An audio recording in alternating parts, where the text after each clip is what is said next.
जैन साथियों, नमस्कार सभी भाइयों को। साथियों, मल्टीपल लोन्स हो चुके हैं और आपने अपना फ़ोन बंद कर लिया है या फिर अपना एड्रेस चेंज कर लिया है और आपको लग रहा है डर कि भाई साहब ये लोग कहीं मेरे रिश्तेदारों का ना कॉल कर दें या फिर मेरा नया एड्रेस ढूंढ के मेरे को प्रॉब्लम ना देना स्टार्ट कर दें।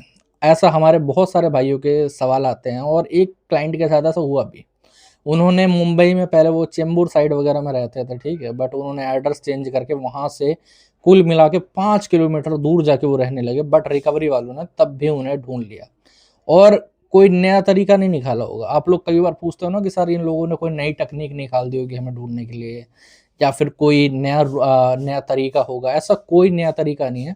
सारे पुराने तरीके जो मैं अपने पहले वीडियोज़ में बता चुका हूँ, वही इन लोगों ने यूज़ करते हैं और उसी से इन्होंने एड्रेस पता करा। हाँ, एक आधा कभी-कभार नया कुछ आ जाता है, बाकी सारे इनके पुराने जो हथकंडे रहते हैं, वही रहते हैं। अब वही सारे हथकंडों के बारे में हम लोग बात करेंगे और आप लोगों को इनसे बचना कैसे है अगर आपने एड्रेस चेंज करा है या फिर अपना फ़ोन बंद करा है। अब एक तो हमारे भाइयों का ये कहना होता है कि सर अगर हम खाली फ़ोन बंद कर लें, एड्रेस चेंज ना करें, मान लेते हैं, ठीक है।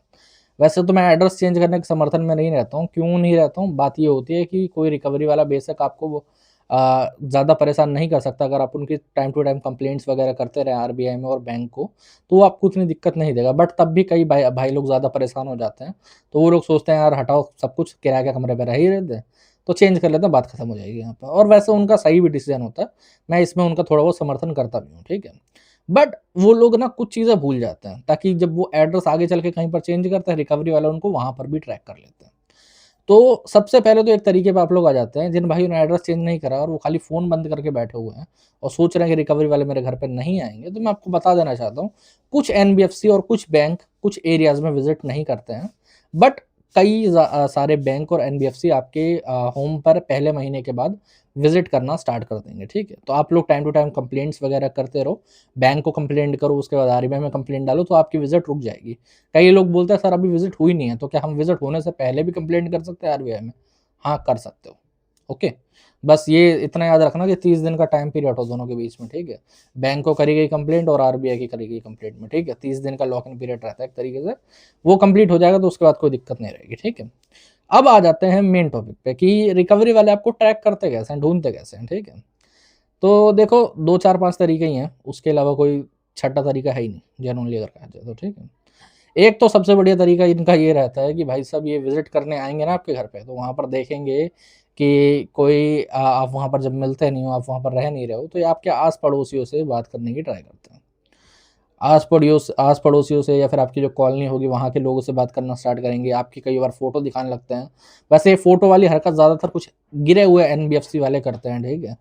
बाकी बैंक वाले ऐसी हरकतें बहुत कम करते हैं, मैं इतना ज़्यादा नहीं बोलूँगा, ठीक है? क्योंकि बैंक में जो आपने लोन वगैरह लिया होता है, तो फ़ोटोज़ वगैरह उतनी प्रोवाइड नहीं करी होती। बट एनबीएफसी में ये लोग जो आपकी डिजिटल फ़ोटो लेते हैं ना वीडियो के नाम से, उसमें से ये लोग दिखा के ऐसा ट्राई करते हैं। तो इसीलिए मैं बोलना चाहूँगा अगर आप एड्रेस चेंज कर रहे हो या कर लिया है, तो अपने जो भी आस-पड़ोसी हों या फिर जो जानने वाले कॉलोनी वाले हों, उनको अपना नया एड्रेस ना बताएँ।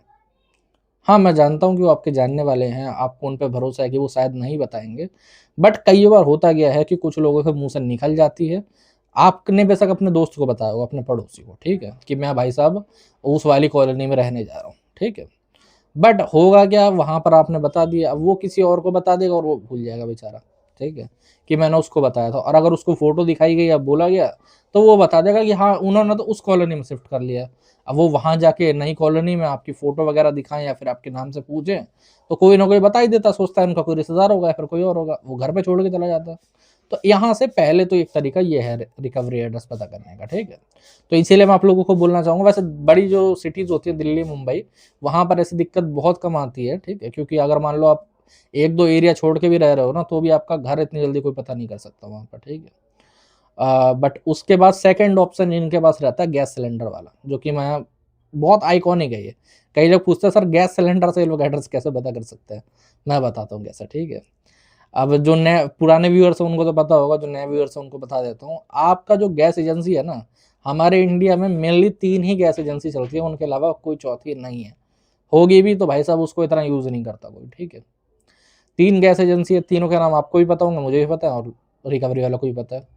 तो जो गैस सिलेंडर है वो आपके इस एड्रेस पे आता है। अब मान लेते हैं आपने नया एड्रेस चेंज करा, तो आप गैस एजेंसी वाले के पास जाओगे और वहाँ पर जाकर उस पे बोलोगे कि भाई साहब एड्रेस मैंने चेंज करा है, आप मेरा ट्रांसफ़र कर दीजिए कनेक्शन को, ठीक है, वहाँ पर।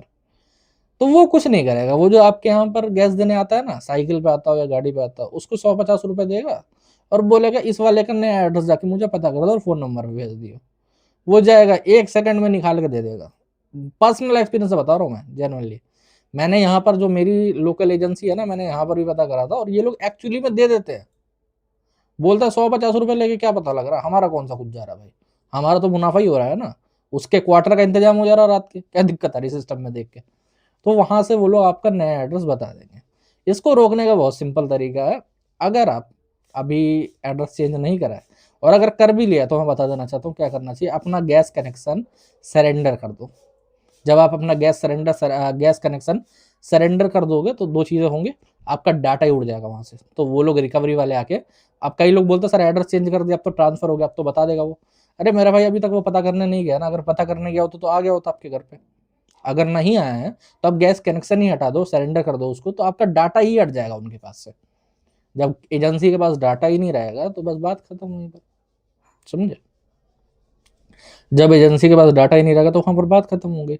आप लोग सिलेंडर फिर एक काम कर सकते हो, जहां पर नया एड्रेस है वहां पर जाके आप सिंपली अपना नया कनेक्शन करवा सकते हो। अगर नया कनेक्शन के पैसे नहीं है, महंगा कनेक्शन होता है 6-7-5 हज़ार रुपए का, मुझे नहीं पता इतना, मैंने बहुत पहले करवाया था तो आई गेस 5 हज़ार कुछ समथिंग का हुआ था, तो अभी मेरे को इतना आइडिया नहीं है।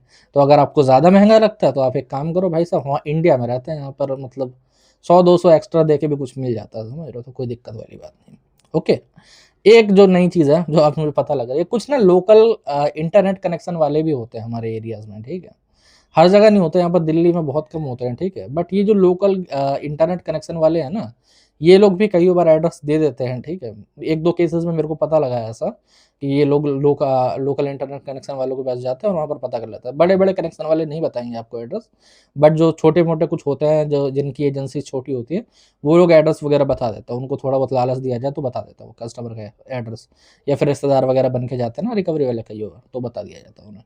तो अब अपना इंटरनेट कनेक्शन तो ज़्यादा कोई बड़ी बात नहीं होती, वो तो वहाँ पर सरेंडर करके दूसरी जगह पे आप जाके ले सकते हो, कोई दिक्कत 1000-1200 रुपए का आएगा, फ़र्क पड़ता है, इससे ऊपर नहीं जाएगा, है नहीं। सेकंड चीज़, थर्ड चीज़ ऐसी है कि आपने किसी ऐप से लोन ले रखा है, मान लेते हैं आपने भारत पे से लोन ले रखा है या पेटीएम से लोन ले रखा है। अब ये जो ऐप है ये लोन प्रोवाइड नहीं करता, इनके अंदर कोई ना कोई एंटिटी होती है, बट उस एंटिटी के पास पावर है कि वो इस पूरे ऐप को कंट्रोल कर सकती है आपके फ़ोन में। जी हाँ, बिल्कुल सही सुन रहे हो, पूरी एक्सेस ले सकती है। अब सपोज़ करो तुम गए किसी दुकानदार के पास अपने लोकल एरिया के, और वहाँ जाके पेटीएम से तुमने कर दी पेमेंट, ओके। अब 2 चीज़ें हो गई, उस मर्चेंट को जिसको पेमेंट गई है क्यूआर के थ्रू, उसकी डिटेल आ गई है रिकवरी वालों के पास कि भाई लास्ट इस मर्चेंट को फ़ोन करा दो, मतलब पेमेंट करी थी। तो वो उस मर्चेंट को फ़ोन करके परेशान करेंगे कि तू इस बंदे को जानता है, इसने तेरे नाम पे लोन निकाल लिया, फलाना कर दिया, आधार कार्ड पे ये। अब वो मर्चेंट मुझे पता है ज़्यादा कुछ दिमाग नहीं खाएगा, वो आपको प्रॉब्लम देगा अगर आपको जानता होगा, नहीं जानता होगा तो आपको फ़ोन करके परेशान देगा। ऐसे ही एक हमारे सब्सक्राइबर के साथ हुआ था। हुआ क्या कि उसे एक रिकवरी वाले का फ़ोन आया, ओके, कि भाई मैं यहाँ से बात कर रहा हूँ, तेरे ऊपर केस हो चुका है, फलाना-ढिमकाना ये वो। उसने एड्रेस चेंज कर रखा था तो उसको कोई डर था नहीं, उसने रख के गाली दी रिकवरी वाला समझ के, है नहीं। तो भाई वो रिकवरी वाले ने, अब उसने कॉन्टैक्ट लिस्ट भी चेंज कर रखी थी कस्टमर ने हमसे पता करके, ठीक है। तो कॉन्टैक्ट पे भी फ़ोन नहीं जा सकता। बट वही है कि पेटीएम से लोन ले रखा था, पेटीएम या भारत पे से पता नहीं लोन ले रखा था, तो उसने उसी से पेमेंट मार दी थी आई गेस, ठीक है, किसी को। तो उन्होंने उस मर्चेंट को फ़ोन कर दिया उस एरिया में और उन्हें बोल दिया कि भाई साहब इसने तुम्हारे नाम से लोन ले लिया, तुम्हारा नंबर दे दिया यहाँ पर, ओके। अब वो जो मर्चेंट था दुकानदार बेचारा, वो बोल रहा भाई तुम कौन हो। तो अब जब उसने एड्रेस पूछा कि तुम कौन हो, तो एड्रेस उसी मोहल्ले का निकल रहा है। अब लेकिन कस्टमर ने फिर ज़्यादा बात नहीं करी, फ़ोन काट दिया और वो मर्चेंट ने भी शायद बोल दिया होगा कि जाके उसको फ़ोन कर, मुझे क्या फ़ोन कर रहा है, नहीं। तो रिकवरी वाले ने दोबारा उतना परेशान नहीं करा कस्टमर को, समझ रहे हो। तो इस तरीके से वो हो सकता है। अब मान लो कोई मर्चेंट जानने वाला हो गया आपका, आपने उससे थोड़ी बातचीत कर रखी थी, तो वो आपका एड्रेस ज़रूर बता देगा, समझे। या फिर चलो एड्रेस नहीं बता देगा तो वो मर्चेंट बोल देगा कि हाँ ये रहता है, मेरे एड्रेस पे आ जाओ, मैं यहाँ पर से बता दूंगा तुम्हें क्या घर है उसका, ऐसे पता लग जाएगा एड्रेस। तो इन तरीकों से एड्रेस पता करें। 1-2 तरीके और हैं, मैं बताना चाहूँगा। कुछ 2 कौड़ी की एनबीएफसी, ठीक है, आपकी लोकेशन उनके ऐप के द्वारा ट्रैक कर सकती है। कई लोग पूछते हैं कि सर ये लोग क्या जीपीएस से लोकेशन ट्रैक कर सकते हैं? नहीं कर सकते मेरे भाई, सिम कार्ड से भी नहीं कर सकते। ये लोग कोई बहुत बड़े मतलब एजेंसीज़ वगैरह नहीं है, ठीक है, जो आपका सर्वेलेंस करेंगे आपके ऊपर, ऐसा नहीं है। बट ऐप में जो है ना लोकेशन, लास्ट लोकेशन ट्रैक होती रहती है अगर कोई ऐप है आपके पास, ठीक है। बैंक ऐसी हरकतें नहीं करेंगे, एनबीएफसी ऐसी हरकतें करेंगी, ठीक है। तो आप कुछ मत करिए, बाहर कोई क्राउडेड प्लेस में जाइए, ऐप को अनइंस्टॉल करिए और फिर वहाँ पर अनइंस्टॉल करके सारी परमिशन दे दीजिए, तो आपका कॉन्टैक्ट अपडेट और लोकेशन अपडेट वहीं पर हो जाएगा, ठीक है। कॉन्टैक्ट अपडेट के लिए मैंने वीडियो बना रखे हैं, आपको कुछ नहीं, नया कॉन्टैक्ट डाल के फिर उसको दोबारा इंस्टॉल अनइंस्टॉल करना थोड़ी देर के लिए, आपके कॉन्टैक्ट वहाँ पर अपडेट हो जाएंगे, बात खत्म हो जाएगी और लोकेशन भी अपडेट हो जाएगी, तो लोकेशन पे भी आपके वो वहाँ पर नहीं आ पाएंगे, समझ रहे हो। ये सबसे बेस्ट तरीका है। सेकेंडरी चीज़, एक ना लोग छोटी सी चीज़ में फंस जाते हैं, वो लोग बोलते हैं कि सर हम रेंट एग्रीमेंट वगैरह बनाएंगे तो क्या इनको नई डिटेल्स आ सकती हैं? रेंट एग्रीमेंट से नहीं देंगे लेन डिटेल इनको, ठीक है। आपको उसमें डरने की ज़रूरत नहीं है। एक तरीका है, जैसे मान लेते हैं आपने आधार कार्ड है आपका, आपने उस पे एड्रेस चेंज कर लिया, तो इन लोगों के पास ना कई बार केवाईसी के अंदर कुछ महीने तक आपकी आधार डिटेल पता करने की भी वो होती है, और आपकी जो सिविल होती है ना, सिविल रिपोर्ट के अंदर भी आपका जो नया आधार कार्ड का एड्रेस होता है वो भी अपडेट हो जाता है कई बार, तो वहाँ से ये लोग नया एड्रेस ले सकते हैं। अब कई भाई लोग पूछेंगे लेकिन सर आधार कार्ड तो कॉमन चीज़ रहेगी ना, वो तो हमें अपडेट करना पड़ेगा, तो हमें क्या करना चाहिए? मैं बताना चाहूँगा, आप कोई और डॉक्यूमेंट, जैसे कि मान लेते हैं पैन कार्ड पे तो नहीं आएगा, आपका मान लेते हैं आपका वोटर आईडी कार्ड है, उस पे आप अपना एड्रेस अपडेट करवा लो, ओके। या फिर अपना कोई और डॉक्यूमेंट है उस पे एड्रेस अपडेट करवा लो, जो कि आपका वो रहेगा। बैंक की जो स्टेटमेंट वगैरह होती है उनमें भी एड्रेस अपडेट रहता है, तो कोई दिक्कत नहीं होती, ठीक है। बस आधार कार्ड पे ना कुछ महीने ना रहे, मतलब राइट ऑफ तक अगर नहीं रहेगा तो सही रहेगा, कोई दिक्कत वाली बात नहीं है, ठीक है। उसके बाद फिर इनके पास से डिटेल हट जाती है, तब तक आप दोबारा वो उनको री-केवाईसी नहीं करके दोगे तो नहीं मिलेगा, समझे? ये प्रॉपर तरीके मैंने बताए हैं, इनको अगर फॉलो करोगे तो कोई रिकवरी वाला कभी भी आपको दोबारा ढूँढ नहीं पाएगा। आप एक तरीके से मतलब गोली मार के चले जाओ, मतलब गोली हो जाओगे, जो हम लोग मतलब दिल्ली की भाषा है ना उसमें। अब कई भाई लोग ये भी पूछते हैं कि सर एड्रेस अगर चेंज कर दिया है, तो जो नोटिसेज़ आ रहे हैं वो तो मुझे पता नहीं लग रहा है, और अगर कोई केस अगर कर देती है एनबीएफसी तो भी पता नहीं चलेगा। तो फिर कैसे होगा हिसाब-किताब? आपने बोला भी था कि अगर आप समनिंग इग्नोर करते हो, तो आपको हो सकता है आपके नाम का वारंट इश्यू हो जाए। तो देखो ऐसा है ना कि कोर्ट के समन से आपको डरने की ज़रूरत नहीं है अगर आपने एड्रेस चेंज कर रखा हो, मैं बता देता हूँ क्यों, ठीक है। जब तक आपको कोर्ट का समन रिसीव नहीं होगा, ठीक है, तो आपके नाम का वारंट इश्यू नहीं हो सकता, सीधी-सी बात है, ओके। और अगर मान लो किसी तरीके से पोस्ट मास्टर वगैरह ने गलती से उसको रिसीव कर लिया और वो वारंट इश्यू भी हो गया, तो वहाँ का जो पुलिस ऑफिसर है उसको पता लग जाएगा कि आप एड्रेस पे नहीं रह रहे हो, तो वहाँ पर वो डाल देगा कस्टमर नॉट फाउंड, मतलब पर्सन नॉट फाउंड, तो वहाँ पर भी बात खत्म हो जाती है, आपको नहीं ढूँढा जाएगा। जब तक आप मिलोगे नहीं, मतलब नॉर्मली आपको समन रिसीव नहीं होगा तब तक आपको दिक्कत नहीं होगी, प्रॉब्लम नहीं होगी वहाँ पर, ठीक है। रही बात बैंक के नोटिसेस की जो एडवोकेट के पैनल के थ्रू आपको रिसीव होते हैं, तो देखो अगर आप एड्रेस चेंज करें तो यही होगा कि आपको एड्रेस पे जो हार्ड कॉपी आएगी वो रिसीव नहीं होगी, ठीक है। बट आपको ऑनलाइन नोटिसेस आएँगे, ठीक है। जैसे मान लेते हैं ईमेल पे, व्हाट्सएप पे या फिर एसएमएस के थ्रू, तो आप उन नोटिसेस को रिसीव करो। कई लोग सोचते हैं ना कि मेल पे आ गया तो वो रिसीव नहीं माना जाएगा, रिसीव माना जाएगा। आपने मेल खोल के देखी ना, आपने एसएमएस खोला ना, उसको लिंक पे क्लिक करा ना या फिर व्हाट्सएप पे सीन करा ना, तो वहाँ पर वो शो हो जाता है। तो आप उन नोटिसेस का रिप्लाई देते रहो। ऑनलाइन तरीके से दो, ऑफलाइन तरीके से देने की कोई ज़रूरत नहीं है। ऑनलाइन आपको रिसीव हुआ है, आप उनको मेल कर दो, आप उनको क्या कहते हैं, मेल सबसे बढ़िया तरीका रहता है, उसी में हो जाएगा आपका, कोई दिक्कत वाली बात नहीं है, ठीक है। तो यहाँ पर बात खत्म हो जाती है, टेंशन फ्री आप रह सकते हो, कोई प्रॉब्लमैटिक चीज़ नहीं है। जो चीज़ें मैंने बताई है उनको फॉलो कर लो, बाकी कोई प्रॉब्लम आपको कभी नहीं आएगी, ठीक है। तो साथियों आज की वीडियो में इतना ही। जय हिंद।